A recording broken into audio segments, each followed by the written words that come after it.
I cheated on my husband with his own brother and got pregnant. He vanished silently. Brother is now in prison, and I'm on my knees begging the man I betrayed to raise another man's son. I'm on my knees in a parking lot outside a Whole Foods begging my ex-husband to raise a baby that isn't his. The baby is in my arms. 7 months old. His brother's son.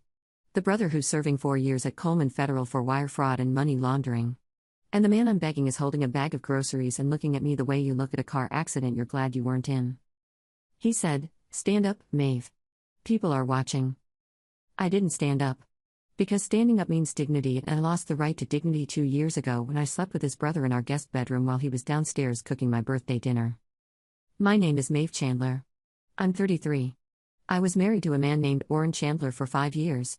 He is the best person I have ever known, and I destroyed him so completely that he didn't even slam a door on his way out. He just left. Quietly. Like someone turning off a light in a room they're never coming back to. Orrin doesn't yell. Doesn't throw things. Doesn't send angry texts or drunk voicemails at 2 a.m. When Orrin is hurt, he goes silent. And silence from Orrin is worse than any scream because the silence means he's already processed the pain, made his decision, and moved on. By the time you realize he's quiet, he's already gone. His brother is Kellen Chandler. 30. Charming. Electric. The kind of man who walks into a room and every woman turns and every man gets nervous. Kellen could sell water to a drowning person and make them thank him for it. He sold me a fantasy for 8 months and I bought every word. Let me tell you what I did. Because the version of this story where things just happened isn't true. Things didn't happen. I made choices. Specific, deliberate, repeated choices. Every single one of them wrong. Orrin and I met when I was 26. He was 29. An accountant. CPA. Quiet. Methodical. The kind of man who reads the fine print and files taxes in January and has a retirement plan that he adjusts quarterly. Not exciting. Not electric. Just present. Every single day. Like oxygen. You don't notice it until it's gone and then you can't breathe. I didn't appreciate oxygen. I wanted lightning. Kellen was lightning. He came to stay with us in March, 2 years ago. Fresh off a breakup. Between jobs. Needed a place. Orrin said yes immediately because Orrin is the man who says yes to the people who need him and asks for nothing in return. He set up the guest bedroom. Bought extra groceries. Told Kellen to stay as long as he needed. Kellen moved in on a Sunday. By the following Friday he'd made me laugh harder than Orrin had in 3 years. That's not Orrin's fault. Orrin is funny in a quiet way. Dry. Subtle. The kind of humor you appreciate when you're 50 and looking back at a life of steady companionship. Kellen was funny the way a bonfire is warm. Immediate. Consuming. Impossible to look away from. By week 2 I was texting Kellen during the day. Not about anything specific. Just texting. The way you text someone when you want to be in their pocket. In their mind. In the part of their day that isn't about obligation. Week 3 he touched my arm at the kitchen counter while Orrin was in the shower. Just a touch. 3 fingers on my forearm. He said, "You smell incredible." Then walked away. Left me standing at the counter with my heart beating like I was 16 and my husband 30 feet away, running water that couldn't wash off what was about to happen to him. Week 4. Orrin was downstairs cooking my birthday dinner. He'd been planning it for a week. Bought the ingredients himself. Printed the recipe. Set the table with candles. He was making duck. He'd never made duck before. He'd watched a 40-minute YouTube tutorial and taken notes. While Orrin was downstairs trimming fat from a duck he'd bought with money he earned at a job he went to every day to provide for me, I was upstairs in the guest bedroom with Kellen. That's the scene. That's the image. Orrin downstairs. Candles lit. Duck in the oven. Birthday dinner for his wife. His wife upstairs with his brother. In the guest bedroom he'd prepared. On sheets he'd washed. It lasted 3 hours. From 5 p.m. to about 8.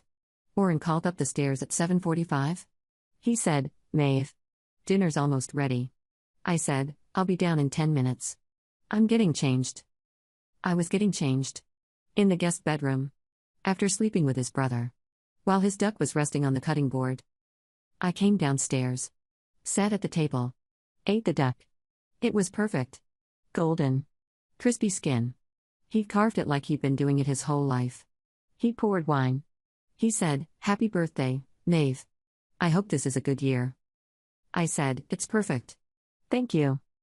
That was the first time I ate a meal my husband cooked for me and felt like throwing up. Not from the food. From the liar sitting in the chair. Me. The liar was me. It happened 11 more times over the next 8 months. Every time Oren worked late. Every time Oren went to visit his mother on Sundays. Every time Oren was anywhere that wasn't home, Kellen and I turned his home into something he'd never recognize. Kellen didn't feel guilty. I asked him once. Month 4. I said, "Doesn't this bother you? He's your brother." Kellen said, "Oren and I have never been close. He's the spreadsheet. I'm the person. He does numbers. I do people. We're different species. He does numbers. I do people." That's how Kellen described the act of sleeping with his brother's wife. Like it was a personality trait. Like betrayal was a lifestyle brand. I should have stopped. I should have heard that sentence and recognized the man saying it. A man who categorizes his brother as a spreadsheet. A man who calls adultery doing people.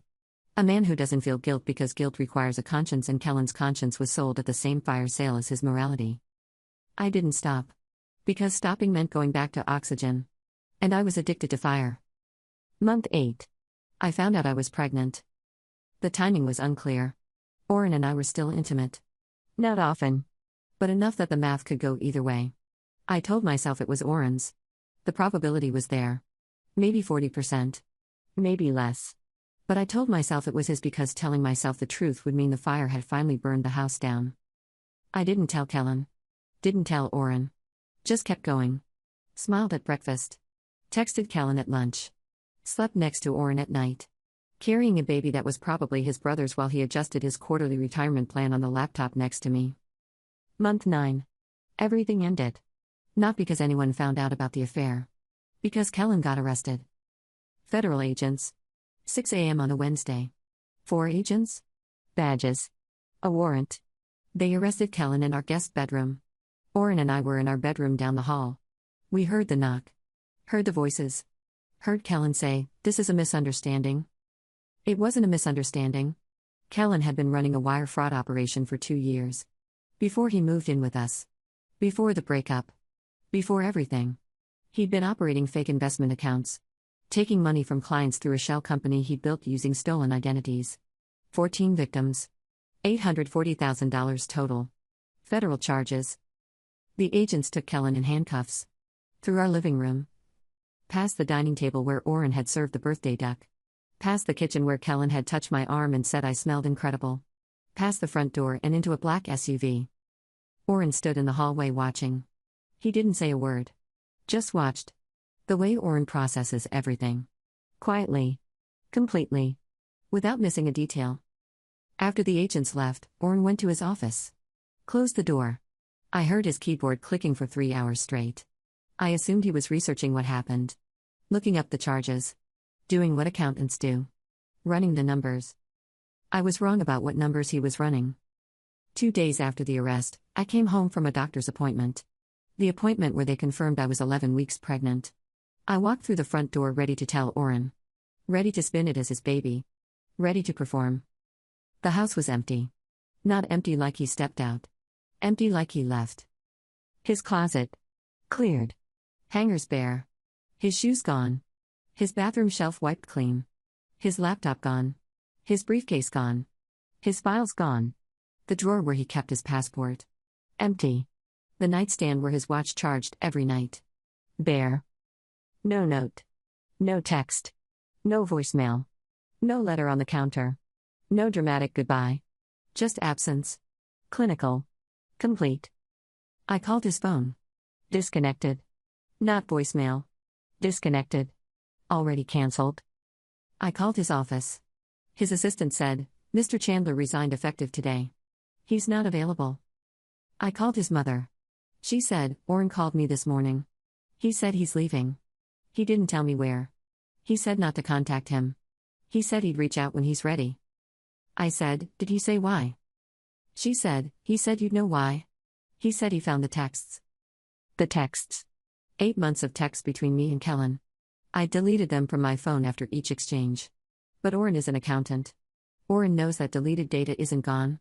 It's archived. He recovered them. All of them. During those 3 hours in his office after the arrest. He wasn't researching Kellen's charges. He was pulling my deleted messages off the cloud backup. He read 8 months of affair texts. packed his life into a car, resigned from his job, disconnected his phone, and left without saying a single word to me. Not one word. That's the thing about Oren. He doesn't need to yell to destroy you. He just needs to leave. And the silence he leaves behind is louder than any scream because there's nothing to argue with. Nothing to apologize to. Nothing to grab onto. Just an empty closet and a disconnected number and a wife standing in a hallway holding a pregnancy test for a baby that's probably his brother's. I didn't hear from Oren for 6 months. Not directly. His mother gave me nothing. His friends gave me nothing. He vanished the way only someone who's been planning their exit can vanish. No social media. No forwarding address. No emergency contact at his old firm. Kellen went to trial 3 months after the arrest. I attended one day. The sentencing. He stood before a judge in an orange jumpsuit and the judge read the charges. Wire fraud. Money laundering. Identity theft. 14 victims. $840,000. The judge sentenced him to 4 years at Coleman Federal Correctional. Kellen looked at me from across the courtroom. He mouthed something I couldn't hear. Maybe sorry. Maybe help me. Maybe nothing. I looked away because looking at Kellen in an orange jumpsuit in a federal courtroom was like looking at the last 8 months of my life compressed into a single image of everything I chose wrong. The baby came in July. A boy. I named him Calder. 7 pounds 4 ounces I delivered alone. My mother was in the waiting room. Nobody else. No husband holding my hand. No Kellen playing the charming father. Just me. A hospital gown. And a baby whose father was serving 4 years for stealing $840,000 from strangers. I got a paternity test when Calder was 6 weeks old. Because I needed to know. Because the 40% chance I told myself about was the last lie I had left and I needed to either confirm it or kill it. The results came back in 5 days. Kellen Chandler. 99.97% probability of paternity. Oren's child, 0%. The baby isn't Oren's. The baby was never Oren's. The 40% was a lie I told myself to keep breathing. The same way I told myself the texts were just words. The same way I told myself the affair was just physical. The same way I told myself Oren's duck dinner was perfect while I still had his brother's touch on my skin. Lies. All of them. Every single one. After the paternity test I wrote Oren a letter. Mailed it to his mother's address hoping she'd forward it. I wrote 4 pages. I told him about the baby. I told him the paternity results. I told him Kellen was in prison. I told him I was alone. I told him I was sorry. I told him I was drowning. I didn't ask him to come back. I wasn't that delusional. I asked him to call me. Just once. Just to hear his voice. Just to know he was alive. The letter came back 3 weeks later. Unopened. His mother had written on the envelope in neat handwriting, Oren asked me not to forward any mail from you. I'm respecting his wishes. Please don't send more. His mother. The woman who hugged me at our wedding and called me her daughter. Writing return instructions on my letter like I was junk mail. I tried calling Oren's mother directly. She answered once. The only time. She said, Maeve. I'll say this one time and then I'm hanging up. I said, please. She said, my son cooked you duck on your birthday. He watched a 40-minute video to learn how. He took notes. He set candles. And you were upstairs with Kellen. Do you understand what that image does to a mother? My son. Downstairs. With candles. While you were upstairs with my other son. The one who's now in federal prison. I said, I know. She said, I have 2 sons. One is in prison for stealing $840,000. The other is somewhere in this city trying to rebuild a life you demolished. I lost both of them. Kellen to his own greed. Oren to your betrayal. I'm a mother with no sons because of the choices my family made. So when you ask me to forward a letter, understand what you're asking. You're asking the woman who lost everything to help the woman who caused it. She hung up. Hasn't answered since. My friends disappeared the same way Oren did. Quietly. Without confrontation. My college friend Ivy texted me 2 weeks after Oren left. She said, I heard what happened. I need you to know I can't be around this right now. Oren came to dinner at my house every Christmas. He fixed my garbage disposal. He helped my husband file an insurance claim. He's a good man. And you did this to him with his brother while he cooked your birthday dinner. I need space. A lot of space. 3 other friends sent similar messages. One just stopped replying. The slowest kind of goodbye. Where the gap between text stretches from hours to days to weeks to the permanent kind of silence that means they've made a decision without announcing it. Kellen called me from Coleman 4 months into his sentence. Collect call. $1.15 per minute. 15 minutes maximum. $17.25 for a phone call with the man who helped destroy my life. He said, "How's the baby?" I said, "His name is Calder. He's 4 months old. He has reflux. He doesn't sleep through the night. I can barely afford formula. And his father is calling me collect from a federal prison. That's how the baby is." He said, "I'm sorry. For everything." I said, "You're sorry because you're in a cell. Not because you slept with me. Not because you ran a fraud operation. Not because you lied to Orrin. You're sorry because you're sitting on a metal bed in a room you can't leave. That's not remorse. That's geography." He said, "What about Orrin? Has he contacted you?" I said, "Orrin disappeared. Changed his number? Left his job. Didn't say a word. He's gone." Kellen went quiet. Then he said, "He found the texts." I said, "He recovered them from the cloud backup. All 8 months. While you were being handcuffed in the guest room." Kellen said, "That's Orrin. Doesn't scream. Doesn't fight. Just does the math and walks away. I always said he was a robot." I said, "He's not a robot. He's a person who processes pain differently than you do. You process it by hurting other people. He processes it by removing himself from the source. And right now, I'm the source. So he removed me." Kellen said, "Will you visit?" I said, "No." He said, "I'm your son's father." I said, "You're a name on a paternity test and a booking photo. Calder will know who you are when he's old enough to understand. Right now he needs formula and a mother who can afford rent. Not a collect call from Coleman." The call ended at 11 minutes. $12.65. I didn't call back. I deserved it. I know I deserved it. But knowing you deserve something and feeling the weight of it are different experiences. And the weight of that envelope with his mother's handwriting crushed something in me that I don't think will ever reinflate. Month 7 after Orrin left. I was broke. My part-time job at a marketing firm paid $2,400 a month. Rent on my apartment was $1,350. Daycare for Calder was $890 a month. That left me $160 for food, gas, diapers, formula, and everything else a single mother needs to keep a baby alive.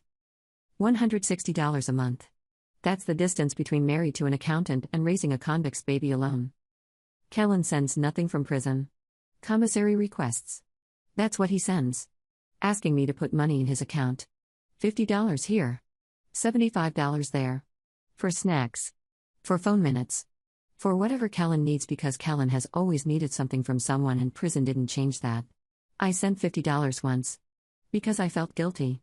Then I realized I was funding the man who destroyed my life while my son needed diapers and I stopped. Month 8. The Whole Foods parking lot. I was buying formula with my last $40 of the month. WIC covered some things but not the brand Calder's pediatrician recommended for his reflux.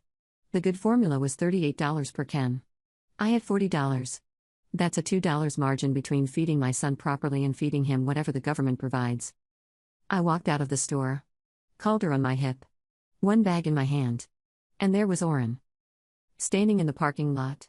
Loading groceries into a new car. A BMW. Not flashy. Practical. The kind of BMW an accountant buys. Clean. Quiet. Reliable. Like Orrin. He looked different. Healthier. He'd been working out. His hair was shorter. He was wearing a jacket I didn't recognize. New jacket. New car.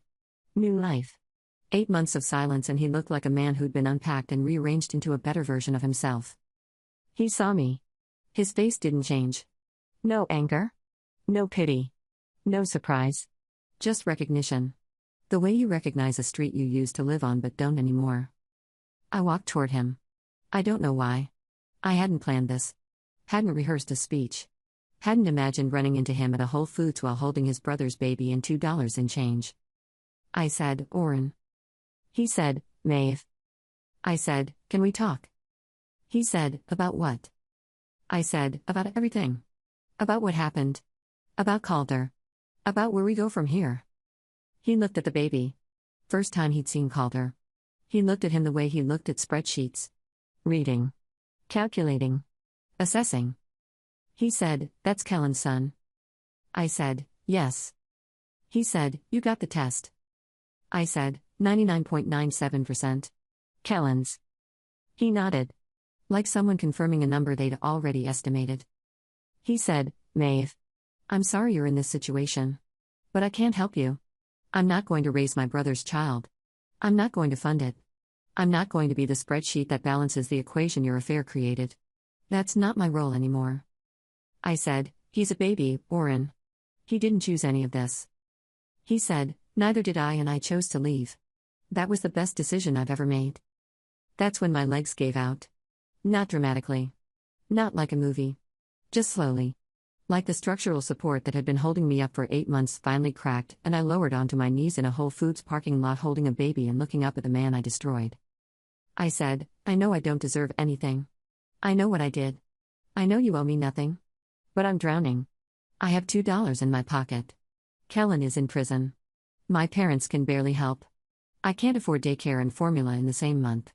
I'm not asking you to forgive me. I'm asking you to help Calder. He's your nephew.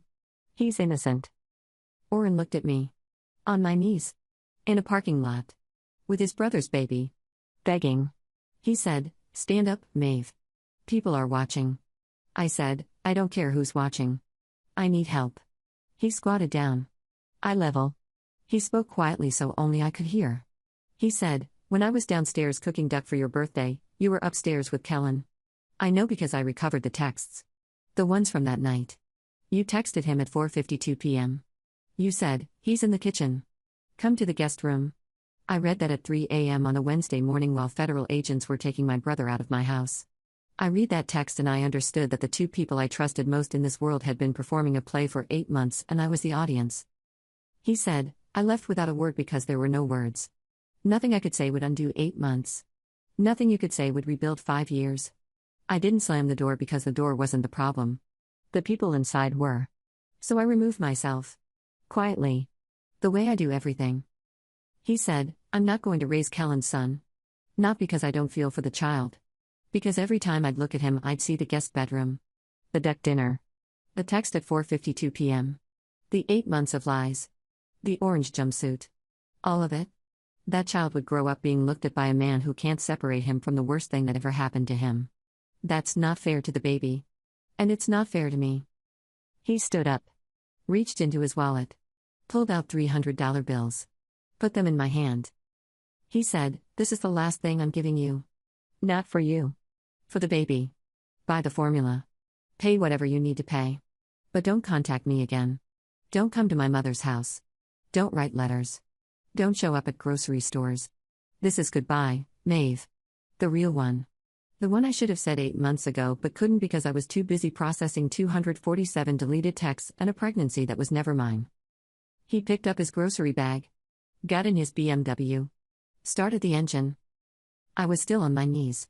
Holding $300 and a baby and the absolute certainty that I would never see Oren Chandler again. He drove away. Same way he left the house 8 months ago. No screech. No slam. No final look in the rearview mirror. Just a quiet departure from a woman who didn't deserve a loud one.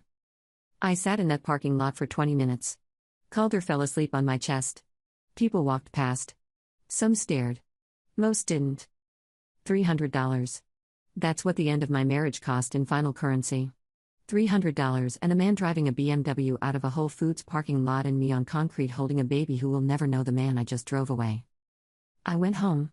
Put Calder in his crib. Sat on the floor. And did the math the way Oren would. $2,400 income. $1,350 rent. $890 daycare. $160 left. Minus formula. Minus diapers. Minus gas. I'm negative every month. By about $200. I survive on credit cards that are already at $6,400 and climbing. Kellen has 3 years and 2 months left on his sentence. When he gets out he'll have no money. No job. A federal conviction. No custody rights unless he petitions the court. Which he won't because Kellen doesn't petition for things. Kellen asks other people to petition for him. My parents help when they can. $200 here. $300 there. My mother watches Calder on Saturdays so I can pick up freelance work. $150 per project. I need 4 projects a month to cover the gap. Most months I get 2. Oren is somewhere in this city. 8 months of rebuilding. New car. New body. New life. Making money. Filing taxes in January. Adjusting his retirement quarterly. Doing everything right the way he always did everything right. And I'm on a floor. Doing the math that proves I can't survive. Calder is 7 months old. He has Kellen's eyes. Kellen's jaw. The face of the man who charmed me into burning everything. I look at my son and I see lightning. Beautiful. Destructive. Gone in a flash. Oren was oxygen. I know that now. I know it every time the formula runs low and there's nobody to call. Every time the rent is due and the number doesn't add up. Every time Calder cries at 3 a.m. and I'm the only one walking the hall. Oxygen isn't exciting. Oxygen doesn't make you feel alive the way lightning does. But oxygen keeps you breathing. And without it, everything stops. Everything stopped. I traded oxygen for lightning and now I'm suffocating in a 1-bedroom apartment with a baby who will never know his father and a credit card bill that grows every month and a man in a BMW who gave me $300 and a goodbye in the quiet that comes after the person you destroyed decides you're no longer worth the noise. That's my story. Not what happened to me. What I did. I made a choice. In a guest bedroom. While duck was in the oven. And every day since has been the receipt.